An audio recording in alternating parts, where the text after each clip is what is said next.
70 centimetre લાંબા અહીં જે સળિયો છે તે સળિયો 70 સેન્ટીમીટર લાંબો છે. 4 કેજી દળના એક ધાતુના સળિયાને બંને છેડેથી 10 સેન્ટીમીટર દૂર મૂકેલ બે છરીધાર, આ K1 અને K2 જે છે તે બે છરીધાર છે. એક છેડેથી ધારો કે એ છેડો લઈએ, એ છેડાથી 30 સેન્ટીમીટર દૂર એક 6 કેજી બોજને લટકાવવામાં આવેલ છે. આકૃતિમાં પીને આપણે જોઈ શકીએ છીએ. 30 સેન્ટીમીટર જેટલા અંતરે અહીં એક છરીધાર પરથી 25 સેન્ટીમીટર દૂર જેવા અંતરે એક પદાર્થ કે જેનું દળ 6 કેજી છે તે લટકાવેલ છે. છરીધાર પર પ્રતિક્રિયા બળ શોધો. આ સળિયો નિયમિત આડછેદને અને સમાંક છે તેમ ધારો. સળિયાનું વજન અહીં બે ચપ્પાની ધાર એટલે કે છરીધાર K1 અને K2 પર સળિયા AB ને લટકાવેલો છે, જે આકૃતિમાં દર્શાવેલ છે. સળિયાનું વજન W એ G બિંદુએ લાગે છે, જે સળિયાનું કેન્દ્ર છે. એટલે કે આ સળિયાનું જે મુખ્ય દ્રવ્યમાન કેન્દ્ર જે છે તે G પાસે છે અને આ સળિયાની જે લંબાઈ છે એટલે કે આપણે એને AB વડે દર્શાવેલું છે. 70 સેન્ટીમીટર લંબાઈ છે એટલે G થી અહીંયાનું અંતર 35 સેન્ટીમીટર અને અહીંયાનું અંતર બી 35 સેન્ટીમીટર થશે. હવે બીજી અને AGની વાત કરીએ તો 35 સેન્ટીમીટર થયા. હવે આપણે એથી એટલે કે અહીંયા જે P બિંદુ છે તે P બિંદુનું Gથી અંતર 5 સેન્ટીમીટર છે. તો અહીંયા આપણે આ P બિંદુ દર્શાવેલું છે. તો AP જે છે 30 સેન્ટીમીટર જેટલું થશે. K1G અને K2Gની કિંમતો 10 ને 15 એટલે 25 જેટલા થશે અને G 9.8 મીટર પર સેકન્ડ સ્ક્વેર છે. અહીંયા આપણે આનું વજન બળ ગણીએ W, તો W બરાબર mg પરથી આપણને 39.2 ન્યૂટન જેટલું વજન મળશે. અને P બિંદુ પાસે જે લટકાવેલું છે, જે દ્રવ્યમાન કેન્દ્ર જેથી 5 સેન્ટીમીટર અંતરે જે છે તેનું વજન એને W1 કહીએ. W1 બરાબર mg એટલે 6 ગુણ્યા 9.8 એટલે 58.8 ન્યૂટન છે. K1 અને K2 પાસે લંબ પ્રત્યાઘાતી બળો અનુક્રમે R1 અને R2 છે. હવે આપણે સળિયાના સંતુલન માટેની વાત કરીએ તો સળિયાના સંતુલન માટે R1 plus R2 minus W1 minus W એટલે કે R1 વત્તા R2 બરાબર W1 વત્તા W. હવે બધાની કિંમતો મૂકશું તો 58.8 જે છે વત્તા 39.2 બંનેનો સરવાળો કરીએ તો તે 98 ન્યૂટન જેટલું થશે. તો R1 પ્લસ R2 જે છે 58 ન્યૂટન જેટલું થશે. R1 અને R2 ઉર્ધ્વ દિશામાં અને W1 અને W નિમ્ન દિશામાં છે. હવે ચાક ગતિય સંતુલનમાં છે તો G બિંદુને અનુલક્ષીને બળની ચાકમાત્રા લેવી અનુકૂળ છે. R2 અને Wની ચાકમાત્રા વિષમગળી દિશામાં હોવાથી ધન લેવી અને R1 એટલે કે ઇનશોર્ટ આ તરફના જે આપણા જે કોઈ વજનો છે તે ધન દિશામાં અને ઋણ દિશામાં ગણતરી કરવાના છે. તો R1 જે છે અને R2 જે છે તેની ડાયરેક્શન જો ધન લઈએ તો સમગળી દિશામાં હોવાથી R1 ને ઋણ લઈશું અને W જે છે વિષમગળી દિશામાં હોવાથી ધન લઈશું. તો minus R1 K1 into G plus W1 P into G એટલે કે આ τ1 τ2 અને τ3નો સરવાળો કરીએ તો ઇક્વલ ટુ 0 થાય, કેમ કે ચાક ગતિય સંતુલનમાં છે તો આ ત્રણેયનો સરવાળો શૂન્ય થશે. તો -R1 × 0.25 પ્લસ 58.8 ગુણ્યા 0.05 5 સેન્ટીમીટર છે એટલે પીજીનું અંતર તો 0.05 મીટર થશે અને K2G એ 25 સેન્ટીમીટર અંતરે છે એટલે 0.25 મીટર થશે. તો આ બધાનો સરવાળો કરીએ તો 0.25 R1 - 0.25 R2. તો અહીં ફરી પાછું 0.25ને જો કોમન લઈએ 2.94 તો R1 - R2 બરાબર આપણને મળે છે 11.76. આ પહેલા સમીકરણમાં અને બીજા સમીકરણમાં બંનેનો ઉપયોગ કરીએ.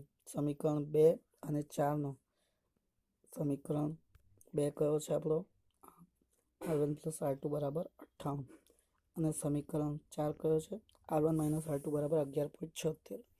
આ બેનો આપણે સરવાળો કરીએ. સરવાળો કરતાં આપણને 109.76 મળે છે. તો R1 અને R2ને આપણે ફાઇન્ડ કરી શકીએ કેમ કે આપણી પાસે સૂત્ર છે R1 + R2 બરાબર 98. તેની અંદર કિંમત મૂકી દઈએ R1ની તો આપણને મળી જશે બંનેની કિંમતો. તો R1 મળે છે 54.8 તો R2 મળે છે એટલે કે 55 જેવું. તો R2 મળે છે આપણને 43.12 ને = 43 જેવું આપણને R2 મળે. R1 અને R2 મળી ગયા. R1 54.88 અને R2 જે છે 43 ન્યૂટન જેટલું થશે. તો પ્રશ્ન નોંધી લઈશું વ્યવસ્થિત અને ખ્યાલ આવશે. નોટમાં વ્યવસ્થિત નોંધ કરવી. અહીંયા એક 3 મીટર લાંબી નિસરણી જે 20 kg વજન ધરાવે છે તે ઘર્ષણરહિત દિવાલ પર ઝુકાવેલ છે. આકૃતિમાં દર્શાવ્યા પ્રમાણે તેની નીચેનો છેડો દિવાલથી 1 મીટર દૂર છે. દિવાલ અને ભોંયતળિયાના પ્રતિક્રિયા બળો શોધો. હવે અહીંયા આપણે આકૃતિમાં જોઈ શકીએ છીએ. આકૃતિમાં દર્શાવ્યા મુજબ અહીં નિસરણી જે છે તેની લંબાઈ આપણને AB વડે દર્શાવેલી છે. આ નિસરણી છે અને એ આ દિવાલ પર પીળા રંગની દિવાલ પર લટકાવેલ સાથે અડકાવેલ છે. તો ACથી તેનું અંતર 1 મીટર છે. તો આ પરથી આપણે 1 મીટર અને 3 મીટર પરથી દિવાલની લંબાઈ માપી શકીએ. 2 પોઈન્ટ એટલે કે 2√2 મીટર જેટલી થશે. હવે નિસરણીનું વજન તેના મધ્યબિંદુ D પર લાગે છે જે W છે. દિવાલ અને ભોંયતળિયા લગતા લંબ પ્રતિઘાતી બળો કેટલા હશે? 2. કયા અનુક્રમે F1 અને F2 હશે? F1 આપણે જોઈ શકીએ અને F2 આકૃતિમાં દર્શાવેલ છે. F1 અહીંયા છે અને F2 અહીંયા છે. હવે F2ના બે ઘટકોની વાત કરીએ તો F2ના બે ઘટકો પૈકી એક ઘટક લંબ પ્રત્યાઘાતી બળ N અને બીજું ACને સમાંતર ઘર્ષણ બળ f જે નિસરણીને દિવાલથી દૂર જવાનો વિરોધ કરે છે. તેથી આ બળ દિવાલ તરફ લાગે છે. તો રેખીય સંતુલન માટે આપણે જાણીએ છીએ N - W = 0 એટલે જેટલું લંબબળ હોય તેટલું જ વજન બળ હોય. તો આ તો આપણે ગણતરી કરી લીધી. હવે એના પછી જે સમક્ષિતિજ દિશામાંની વાત કરીએ તો ઘર્ષણ બળ Fમાંથી -F1 કરીએ તો F1 = F જેટલું થાય. તો આમ ચાક ગતિ સંતુલન માટે એ બિંદુ અનુલક્ષીને ચાક માત્રા કેટલી થશે? તો આપણે τ1 + τ2 કરીએ તો τ1 અને τ2ની કિંમત મૂકીએ તો F1 BC - W × AE. આકૃતિમાં આપણે BC અને AE જોઈ રહ્યા છીએ. BC જે છે તે અને AE જે છે તે આ બંને વસ્તુઓ જે છે તેના બળથી લંબ અંતરો છે. તો BC એટલે તો દિવાલની લંબાઈ 2√2 અને AE એટલે 1/2.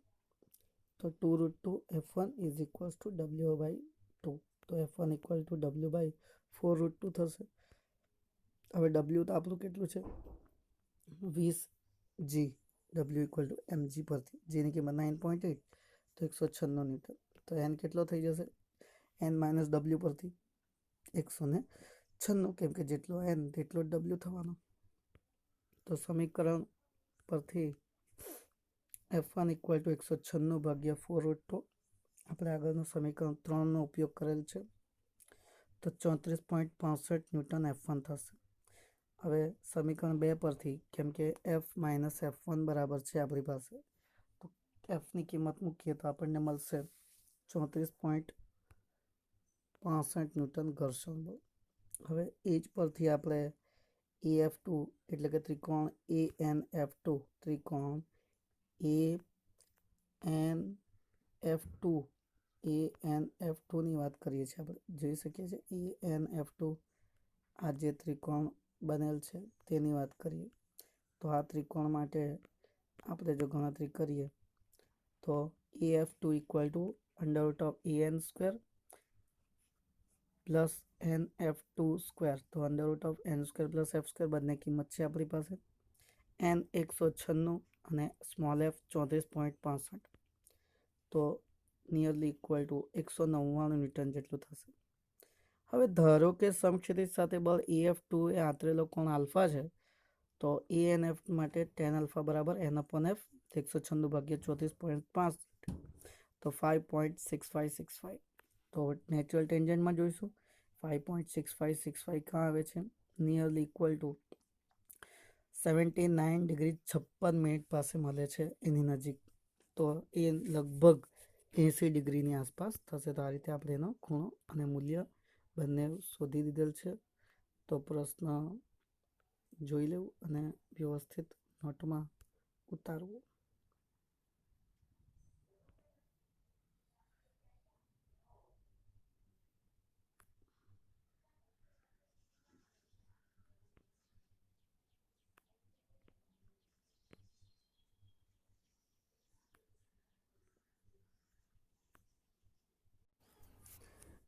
સ્વાધ્યાયનો દાખલો નંબર 7.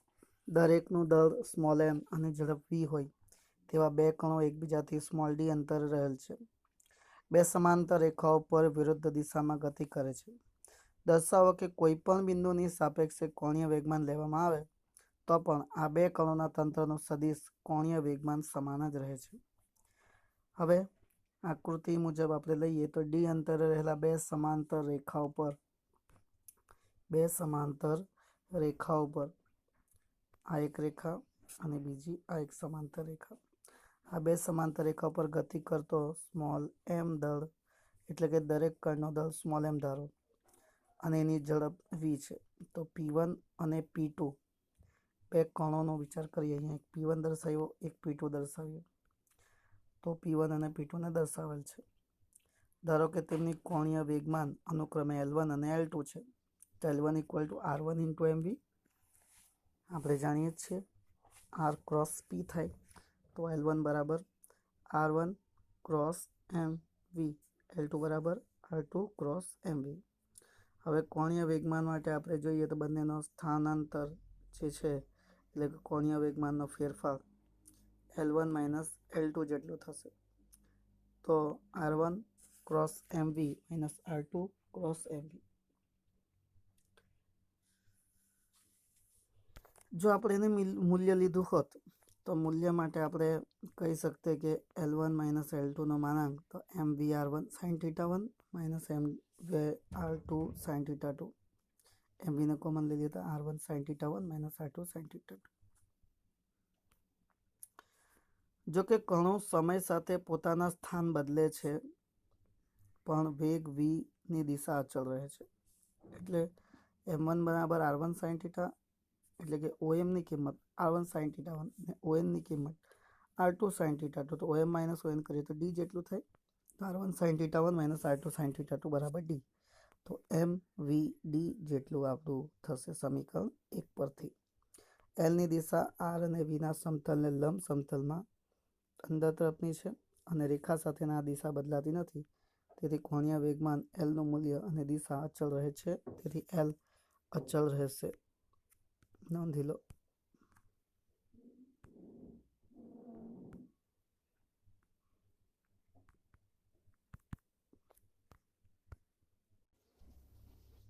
આકૃતિમાં દર્શાવ્યા પ્રમાણે W વજનના એક અનિયમિત સળિયાને અવગણ્ય વજનની બે દોરીઓ દ્વારા લટકાવીને સ્થિર રાખવામાં આવેલ છે. ઉધ્વ દિશા સાથે દોરીઓ દ્વારા બનાવવામાં આવેલા ખૂણા અનુક્રમે 36.9 અને 53.1 છે. આ સળિયાની લંબાઈ 2 મીટર છે. આ સળિયાની ડાબી બાજુના છેડાથી તેના ગુરુત્વ કેન્દ્રના અંતર સ્મોલ ડીની ગણતરી કરો. હવે અહીંયા આપણે જોઈ શકીએ છીએ કે એક તરફ 53.1નો ખૂણો છે અને બીજી તરફ 36.9નો છે અને બંને વચ્ચે 2 મીટર લંબાઈનો સળિયો છે. ધારો કે ઓએ અને ઓબી દોરી વડે એબી સળિયાનો લટકાવીને સ્થિર રાખેલ છે, જે ઉદ્દિશા સાથે અનુક્રમે 36.9 અને 53.1ના ખૂણા બનાવે છે. અહીં ખૂણો ઓ એ ડેશ 53.1 છે અને ઓ ડેશ બીબી 36.9 છે. તેના પરથી આકૃતિની જો અભિવ્યક્તિ રજૂ કરીએ, એબી સળિયાની લંબાઈ 2 મીટર છે. ધારો કે એ છેડાથી દ્રવ્યમાન કેન્દ્રનું અંતર સ્મોલ ડી છે, તો ડાબી બાજુની દોરીમાં T1 અને જમણી બાજુની દોરીમાં T2 તણાવ બળ લાગે. હવે આપણે શું કરેલ છે, આ તરફની T1 આની અંદર ઉદ્ભવે છે અને આની અંદર T2 ઉદ્ભવે છે. તો T1 માટે વાત કરીએ તો T1 cos 53.1 ડિગ્રી બરાબર T2 cos 36.2 ડિગ્રી, કેમ કે બંને કેવા છે, એકબીજાના સામસામે છે. એ આપણે જોઈ શકીએ છીએ, બંને એક જ લાઈન પર છે, એક બિંદુગામી બળ છે. તો T1 cos 53.1 બરાબર T2 cos 36.9 એટલે. અને બીજું, અગર આપણે લંબ ઘટકની વાત કરીએ તો T1નો ઘટક છે sin 53.1, T2નો sin 36.9. તો T1 અને T2 એ બંનેની ઓબ્લિકમાં સામેની બાજુમાં કોણ છે, વજન બળ W. તો આ બંને બળો જે છે તે બંને બળોની સામે બંનેનો સરવાળો બરાબર W થશે. સમીકરણ નંબર 2 કહીએ. હવે ટોર્કનો સરવાળો શૂન્ય લઈએ ચાક ગતિય સંતુલન માટે, તેનો ઘટક બી લઈ શકાય. તો -T2 sin 36.9 ડિગ્રી ગુણ્યા એ બી થાય વત્તા W ગુણ્યા ડી. આ કિંમતો મૂકીએ તો T2 બરાબર WD/2 sin 36.9 થાય.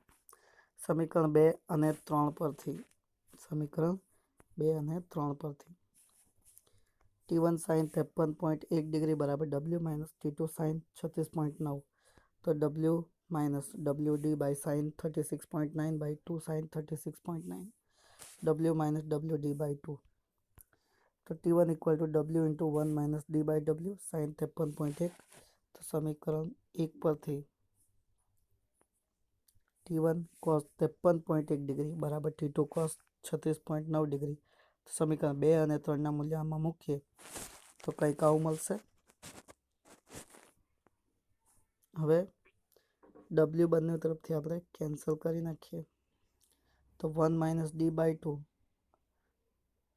અહીં બીજું જોઈએ તો cos 53.1 છે, તેને છેદમાં લઈ જાઉં તો સાઇનના છેદમાં cos આવી જશે તો 53.3 10 ડિગ્રી થઈ જશે.